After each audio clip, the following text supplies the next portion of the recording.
If someone's willing to pay $250, $500, $2,500 to have you come out and do an estimate, they're already 95% sold. You've already sold the job. Hey, welcome back to the podcast. On this episode, we're going to be talking about the paid estimate blueprint, and you probably noticed a little bit different audio and video quality, and that's because sometimes crap just goes wrong, and today is one of those situations because I just got done recording half of this podcast and my computer crashed. It's gone. It's got to have some work done. So I'm redoing this on my cell phone because we got to get the job done. The show must go on. So bear with me as we deal with some of these problems. But isn't that a great metaphor for life? Like sometimes things happen. This morning I woke up and my refrigerator was leaking water everywhere. At some point during the night it started leaking, a leak through the first floor into the basement. And luckily the laundry room is right below this area, and it's the only room in the entire house that doesn't have a finished ceiling. So the water came through, it's leaking all over the floor. I had a big puddle. Come in the office, my computer crashes. Like, that's just how life goes sometimes. But we still got to get the job done. So we're going to push through this. I apologize in advance if the audio and video is not up to par, but sometimes that's just how it is, guys. Sometimes good enough is good enough. All right. So the paid estimate blueprint, part one. This is when we're talking about the process today. And then on the next episode, I'm going to dig into the value aspect of it, because there's two reasons why we do a paid estimate blueprint. We do the paid estimate blueprint to save time. On average, my clients save anywhere from 10 to 15 hours per week. You heard that right, per week, by not doing free estimates anymore. So there's a huge time saving element to that. But the second and the real reason, the more valuable reason for doing this is because the process allows us to present ourselves as the best option and a high-priced option so that we can sell jobs at higher profit margins. Because you've probably heard me tell you, take your COGS times 2, get a 50% gross profit. And if you do that, you're going to have a very healthy business. But usually they're like, that sounds great, Brad, but there's no way people are going to pay that much when the guy down the street can do it for half price. Well, that's because you don't have a good sales process. You don't understand the value to price discrepancy. You don't understand how to provide value through the sales process. And that is what next week's episode is going to be about. So make sure you come back and listen to that one as well. But today I'm sharing with you what the process looks like how we actually set this up. I don't want you guys to have any reason not to be able to do this, not to be able to charge for estimates and not to be able to get paid what you're worth. So I'm going to unpack all of this for you. So what is the paid estimate blueprint? Well, before we get into that, we have to kind of define what doing an estimate is. Now, if you are the type of person that just goes out to a job with your tape measure, takes a few measurements and gives them a number, that is not an estimate. I mean, yes, it is an estimate, but that's not what we're talking about. Okay. You're just taking orders and you're just giving them information. When we do estimates, it's more than an estimate. It's actually a consultation, because the reality of it is when we go out and meet with people, that's usually not what's happening. We're usually not just taking measurements and giving a price. Usually they're asking us questions about materials, what works best, what doesn't work best. We're talking about ideas, best practices, ways to do this, what's possible, what's not possible. So it's much more involved than just taking measurements and giving them a piece of paper. That's why we call those consultations, because that's what you're doing. You're consulting with them. You are the expert. You're the subject matter expert, and you're consulting with your clients on best practices. That is worth something, okay?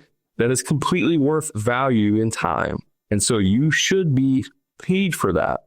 Whenever we do a paid estimate or we charge for doing estimates or consultations, generally what we do is how long does it take us, and this is going to vary, how long from the time we leave our office until we get there, and how much time do we spend with them, and then drive back to the office and then put the estimate together and then we submit it to them. How long does that process take? Is it 1 hour? Is it 5 hours? Is it 20 hours? Obviously, the bigger the job, the more time it takes. But whatever it takes, times what your value is to the company is what you should be charging. So I can tell you right off the bat, at a minimum, and this is the bare minimum, your time as the owner of a company is worth at least $100 an hour, at least. Okay. So if it takes us on average 4 hours to put together an estimate and our minimum time is $100, you should be charging at least $400 for that consultation. Okay. Now, this is not a hard and fast rule. Can you charge less? Absolutely. Can you charge more? Absolutely. But at a minimum, what you want to get out of it is if you go and spend this time and the client doesn't buy from you, you've at least gotten paid. So in other words, you're not out time or money, right? You've basically broke even. Now, and setting that aside for a second, the minimum you should charge for a consultation is at least $250. So regardless if you spend 2 hours, 1 hour, 4 hours, it doesn't matter. The minimum you should be charging is $250. Why? Because anything less than that does not hurt enough. You're like, what do you mean, Brad? Hurt? It doesn't hurt their pocketbook. If you're only charging $50 for an estimate, you basically are getting laughed at because it's not enough. Guys, I'll pay someone $50 to come out and give me an estimate, and I have zero intentions of hiring them. $50 is nothing. I'll pay that all day to get a third opinion or a fourth opinion. I'll call 5 contractors, and if they all charge me $50, no problem. I'll have them come out and give me an opinion so I can have more information. It has to hurt the pocketbook. That's why it has to be at least $250. Now, I'm going to contradict myself right now. If you have a mental block, if you just mentally cannot, for whatever reason, charge $250, you just cannot bring yourself to that, then start small.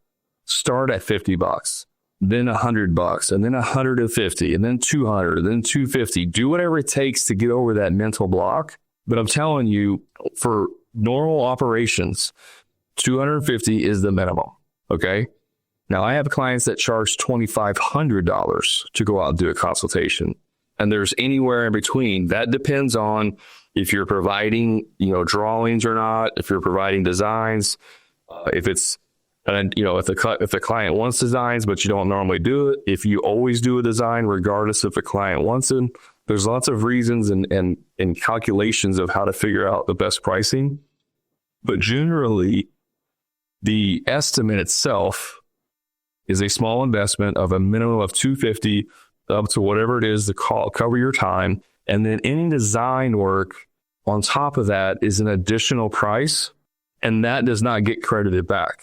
Now, the consultation typically gets credited back to the final invoice because once we've sold the job, we can justify to ourselves that our time we spent was worth it because they hired us. And the client can have a little bit of reprieve or a little bit of, it helps soften the burden of them having to pay if they know they're going to get the money back. Okay. You don't have to do that. That's just what I recommend, what I did, and what most of my clients do. But the estimate is one price. The design is another. The design costs money. It does not get credited. The consultation gets credited if they hire you. If they don't hire you, they don't get the money back. Okay. That's the basis. That's the premise that we're setting here. So how does this look in real time? You get a lead through your website or a phone or a text. So there's only 2 ways. There's going to be through your website, or there's going to be, they're going to contact you. If they're going through your website, hopefully on your website, you have it laid out as this is our process. And you should do this, by the way. But here's our 3-step process. Here's our process. Here's our 5-step process. Here's how we do things a little bit different. Here's what we do. Like you have something explaining to them the process so they know before they get into it what they're getting into. And you just simply say, step 1 is you contact us and fill out the form and you submit to us some pictures. Step 2 is we're going to get on a call and discuss your project and see, what you're wanting done and make sure that we're the right contractor to help you. And then step 3 is to schedule an on-site consultation, if it makes sense, essentially. Okay. That's what you're doing. You're outlining that process. You're not outlining the entire process from start to finish. You're just outlining the next steps, what the next steps in the process look like. Phase 1, You want to call it that. You're outlining phase one of the project, okay? Or of the process, rather. So on your website, you have on there, you should hopefully have ways for them to upload pictures, because that is a requirement. We have to have pictures of their project so that we have a general idea of what they want, right? It doesn't have to be perfect pictures. It doesn't have to be close-ups and detail. And it's just a general idea. If I want a bathroom remodel, then I just need to take a picture of the bathroom, right? If I want a kitchen remodel, I just stand back in the corner of the kitchen and take a picture of the whole kitchen. That's it. Just a general basic idea. And then an inspiration photo, if they have one, of what they want it to look like, or what types of design or what types of style they want. They can have some inspiration photos. Okay. Now on my website, I had the process. Then I had the questions that I would ask. And then I would have the place where you would upload your pictures. And in that, I had directions on how to take pictures. Why? Because there's nothing worse than getting pictures and then you got to call the client back and say, hey, Mrs. Jones, thanks for sending the pictures, but the ones you took were blurry.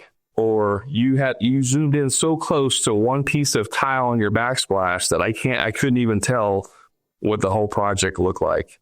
So I had explanation on there. When you're taking pictures of your project, do this. We need general pictures. We don't need close-ups, blah, blah, blah, blah, blah. I'm instructing them on how to do business with me. And you know what? I never had problems with people submitting pictures. 90% of the people would submit pictures automatically, and they would be good pictures. 10% would struggle, or they didn't want to upload pictures, and I had to get the pictures later.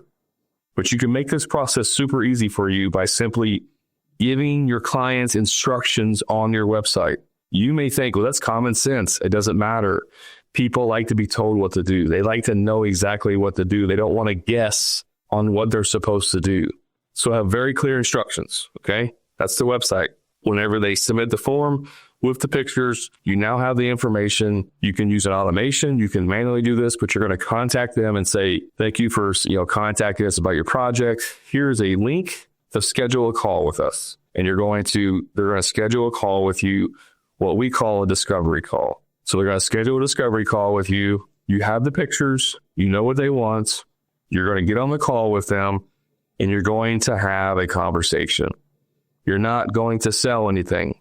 You're just having a conversation to discover what it is that's important about this project, why they want it done, and a very, very, very, very limited amount of information about the scope so that you can give some pricing on that call.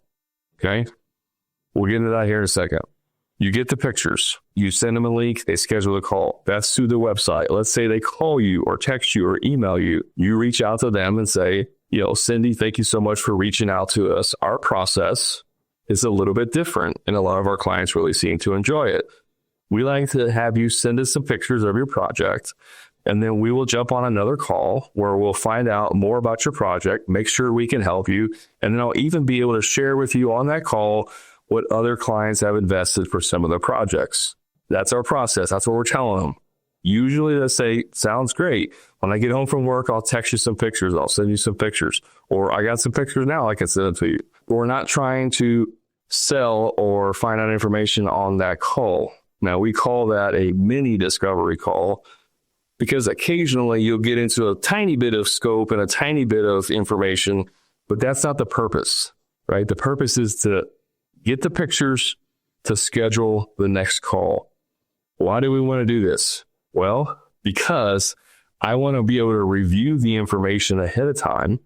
If they send me pictures, I can now go in, I can Google search, I can do some calculations, I can look at past projects in order to figure out a ballpark of what something like this may cost. It's going to allow me to prepare for the call rather than trying to do it all in one, at one time where I'm not prepared, right? If someone sends me a picture, I got pictures right here I can send you. They send them to me and I'm like, okay, the client's on the other end listening. I'm like, yeah, I'm looking at your pictures. I can't process this. I can't think on my feet fast enough to factor in all of the things that may be in this project, and then I might miss something. So you put that time separation on purpose to allow you to be better prepared for the sales call. That's if they contact you, right? We got the website version. We got the contact version. We're getting pictures regardless. We got to have pictures. And then we schedule a discovery call. Hey, just a quick time out from the show. If you're a frustrated contractor who's dealing with low profit margins, stuck working on the tools every day, or doing free estimates for people who are never going to hire you in the first place, I invite you to my private contractor community, the Profit Club, where contractors just like you are adding 2 to 3 times more profit each year without producing any more jobs, and finally getting completely off the tools to never do another free estimate again. So if you're ready to increase your profits, stop doing free estimates, and get off the tools, then all you have to do is click the link in the show notes to learn more about the Profit Club and see how it can easily 2 to 3 times the cash in your pocket, give you a proven sales process that will convert more jobs with ease and get you off the tools once and for all. And the best part is you can do all of this without having to produce more jobs than you currently are. Click the link to learn more. Now let's get back to the show. On the discovery call, we're going to ask a bunch of questions. We're going to ask the 9 calibrated questions, which I've given out and have access to. They're in my No BS guide to eliminate tire kickers. If you want to download that, those questions are in there. But we ask the 9 questions and we figure out what is important to them. Why do they want to do this project? We're listening. We're being empathetic, showing compassion, showing interest, high energy. We're going through the process. Once we get enough information, then we give them a ballpark on the phone. It's just a ballpark. Again, I'll share more about this in the second episode, next week's episode. We'll get more into this, but we're getting a ballpark of what the project costs. And as long as we're in the ballpark, if I tell them, projects like this in the past have ran somewhere between 60 and 40,000. Does that make sense to you? Is that what you were thinking? They're like, yeah, we thought it was going to be like 40, 50,000.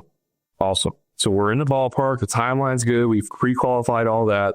Now is the point for the online consultation. I'm sorry, the in-person consultation or on-site consultation. And so then we tell them, well, it sounds like everything's aligned. Where do you want to go from here? Well, we'd love to have you come out and give us an estimate. Perfect. Love to do that. We do have a small investment up front. It's $250, it's $500, it's $1,000 or whatever. And then that does get credited, blah, blah, blah, blah, blah. We go through the process. So now we book the on-site consultation, and then we can either have another link that we can send them that is where they can schedule a time that works for them. We can do it on the call, which is what I recommend.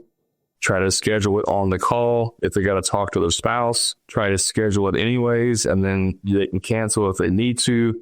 If we can't schedule anything, I'm going to at least get a call back or a follow-up time, agree with them, and then we're going to get the on-site scheduled.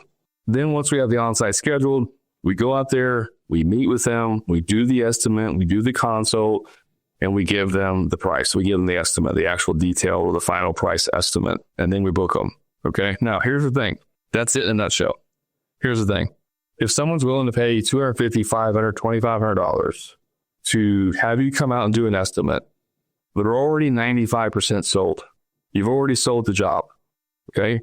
Your job at that point is to just connect with them on a personal level in person, like you're further building that relationship, and then you're going to present them with the estimate. Whether you can do it right then on site or you have to go back and do it and submit it to them, the job's already sold.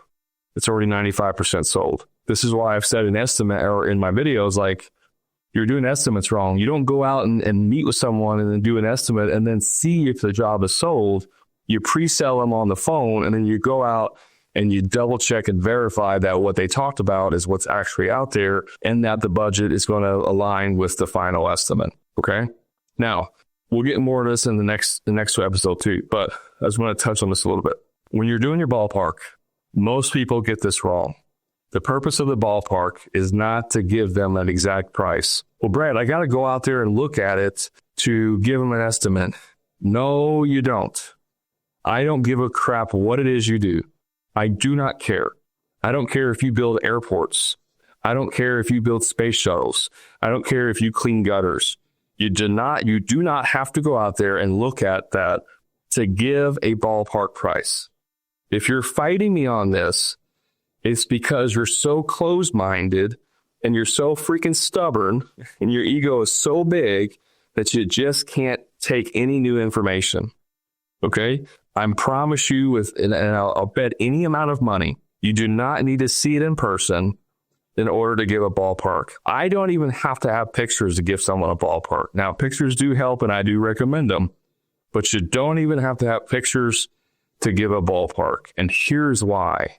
If you've done your thing for more than 1 year, or you've done more than 3 projects of this thing, whether it's bathroom remodels, kitchen remodels, backyard patios, pools, roofs, I don't care what it is. If you've done a few of them, you have factual data of what things cost. So you take your most expensive project that you've ever done, and you take your cheapest project that you've ever done, and that's your ballpark. But Brad, they're like way different. It doesn't matter. Your most expensive project was $300,000. Your cheapest project was $30,000. That can be your ballpark. You know, John, we've done lots of projects, and I can tell you on the high end, the most expensive one we've ever done is $300,000, and the cheapest one we've ever done is $30,000. Where would you like to be at? You know, where do you want to be at in regards to investment? That's it. Now, again, I'll get into more details in the next episode, why we do that, how it works, the psychology behind it. But I'm just telling you right now, you don't have to go out in person to look at the project in order to give a ballpark. The point of a ballpark is not to give detailed pricing. The point of the ballpark, and the only point, and I do mean the only point, is to get their budget. That's it. You say, well, Brad, why can't I just ask them their budget? That's what I usually do. Because they're going to lie to you. That's why. They're going to lie, or they're going to stretch the truth a little bit. Every person believes that if me, the client, tells you, the contractor, that my budget is $30,000 and you could actually do that job for $25,000 the exact way I want, that you're going to automatically charge me $30,000 because I told you that's what I had, and you're going to get an extra $5,000 and I'm going to get screwed, and I don't want that to happen. So what do? Oh, my budget's somewhere around 25, knowing that my budget is 30. Why? Because we want to give ourselves wiggle room. What you're doing when you ask your clients for a budget is you are instantly inserting conflict into the conversation. You are forcing me, the client, to choose sides now. Now I have to be defensive. Now I have to decide, do I really trust Brad enough or this other guy enough to give him the real amount, or should I lie or fake it? So by doing ballparks, we eliminate that completely. We completely eliminate the conflict, the uncomfortableness of it, and we make it an enjoyable process. And all my clients who implement this have great success. Yes, it does not feel normal in the beginning. Yes, it feels like it's not going to work. Yes, it's counterintuitive to what you might think. But guess what? Anytime you learn something new, isn't it always counterintuitive? Because if you already knew about it, then you didn't learn it new, right? Whenever we learn a new concept, a new way of doing things, it normally seems counterintuitive the first time you learn it, the first time you hear about it. But I promise you this works. I've worked with hundreds of contractors. It works great. They've had major success. People that I've never talked to but bought the book or watched my videos have implemented it on their own without my help and have had success. It works. I promise you it works. You just have to be open-minded to it. Okay? Now, if you try to implement this on your own, you may screw it up because, well, you don't have all the information. Okay? I can't give you all of the information in one video, but I have given you the blueprint. I have given you how we do it. This is how we actually do it. This is the process. Okay? Like I said, next week I'm going to go into more of the details of how you provide value in this process, but this is the actual process that we do. Now, one question you're probably thinking, well, Brad, what if I told him the ballpark 60 to 40 and I get out there and it's just, it's going to be an $80,000, $100,000 project because they lied to me about this or this or this? That can happen. It absolutely can happen. It's happened to me. Usually, if someone has concerns about that, we just say, well, look, if I come out there and I can't do this project for at least $60,000, then I'll give you your money back. I have no problem doing that. Right? And that's it. If I go out there, I'm like, hey, Mike, I know I told you 60 to 40, but what we're looking at here, I didn't know that this was in place. I didn't know this was a load-bearing wall. You told me that the plumbing was there. It's not there. Whatever the reason, I didn't realize that. This project's going to end up being closer to like 70, 80,000 instead of 60. I'm more than happy to give you the consult back because I missed that. But I just want to be open and honest with you. This is what it's going to be. 9 times out of 10, they don't ask for their money back. I understand. Makes sense. Just let us know what's going to be. That way we can make a decision. There's always ways to solve for problems. After you implement this process, if things come up, there's word tracks, there's a way to handle it.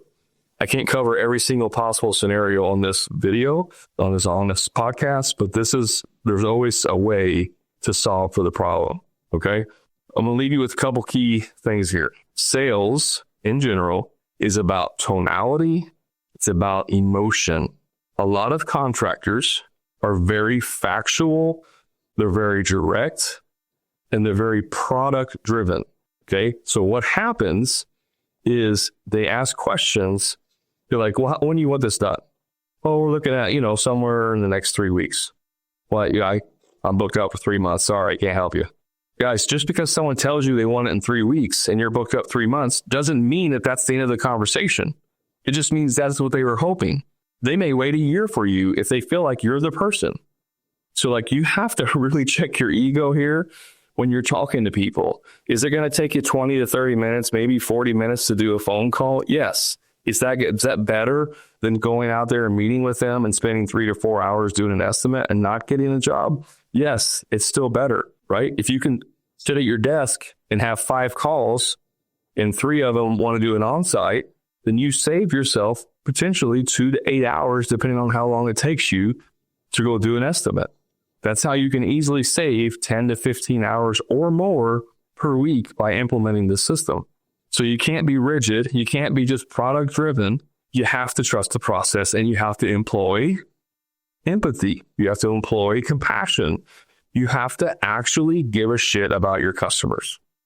Now, if all you care about is selling jobs, this probably ain't going to work for you, right? Because I only work with contractors who are ethical, who have integrity, that want to do right by their customers. All my stuff is driven towards those type of people. If all you care about is making money and buying Lambos, this probably isn't going to work for you. Go get one of the high pressure sales tactics that are out there. There's lots of them out there. Go use and learn from those people. That's not what this is.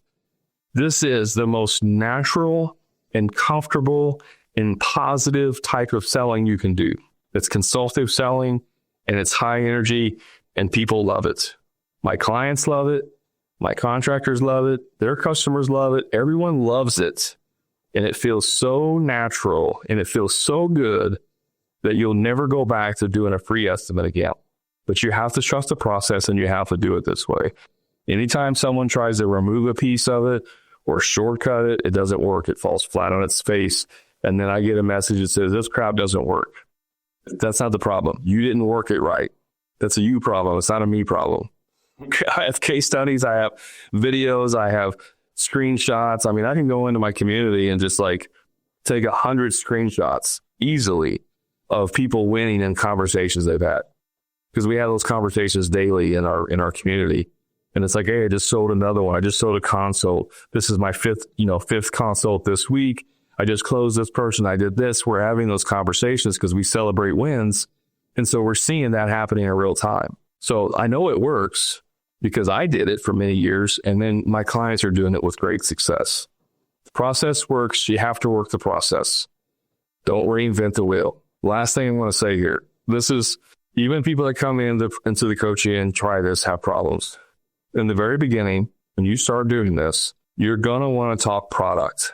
You're going to want to talk technical. This process has nothing to do with product or technical. I can sell you a $100,000 kitchen. Okay. I can sell you a $100,000 kitchen remodel without talking about any product whatsoever. Not talking about whether you're doing granite or you're doing solid surface, not talking about what kind of tile, not talking about what kind of appliances, not talking about what kind of cabinets you want. I can sell that job without talking anything specific about details or products. The problem is because you're a craftsman and because that is where you are the strongest. You are the strongest with the product and the technical aspect of it. Your brain is screaming the whole time you're trying something new. let's talk about product. Let's just talk about product, because then we can show them how knowledgeable we are, and they'll have to hire us because we know so much. And wrong. Your clients do not give two craps about your knowledge, about how much you know about the product. In fact, once people have gotten the basics down, when we do role plays, then we make them role play as a contractor for a product that they've never done before. So if you're a flooring installer, we make you sell a bathroom remodel. If you're a bathroom remodeler, we make you sell a landscaping project, right? If you're a landscaping project, we make you sell a painting project. If you're a painter, we make you sell a flooring project. Why? Because you can't rely on the technical to save you whenever you start screwing up. So you don't have to be good and know a lot about what you do.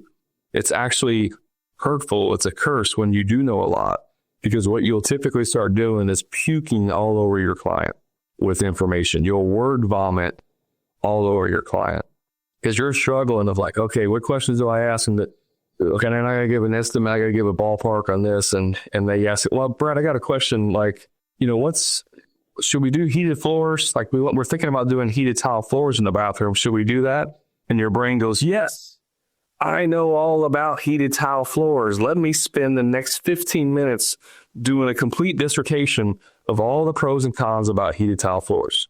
When in reality, all the client was asking you was, is it value there or not? And you could be like, heated tile floors are just one of those things where, either people love it or hate it. And like, that could be all the information you have to share. And they'll be like, okay, yeah, that makes sense. But what we do is we like technical, I know this, let me word vomit now. It frees my brain from thinking about the process. Now I can talk about this, and that can literally shoot you in the foot. So I know this sounds crazy to you. Some of you watching this or listening to this are like, this guy is a complete moron, doesn't know what he's talking about. I've been doing sales, construction for 30 years, and I have to go out and look at it. I have to talk about the details. You don't have to believe me. That's fine. You're not actually the type of person that I want to work with anyways, if that's your mindset, because you're too close-minded. The people that have the most success in business are extremely open-minded to trying new ways, new ideas, new things. And those are the ones that come into the program and have phenomenal success. Phenomenal success. So this is the process, guys. This is the paid estimate process. Go to the comments. Let me know, are you doing anything like this? Let me know your thoughts of if you want to try this. I do have some information that I could, more information I could send you. I can send you the paid, the no BS guide to eliminating tire kickers. I can send that to you. And next week, we're going to dive a lot deeper into the value, how to provide value, what I call value stacking, and how to ask these questions in order to give you the highest chance for success when you're doing the sales call. Thanks for hanging out with me. You can always find me on the socials, the Hammer and Grind podcast. Follow me, send a like, share it with another contractor, leave a review. And until next time, remember, profit is not a dirty word.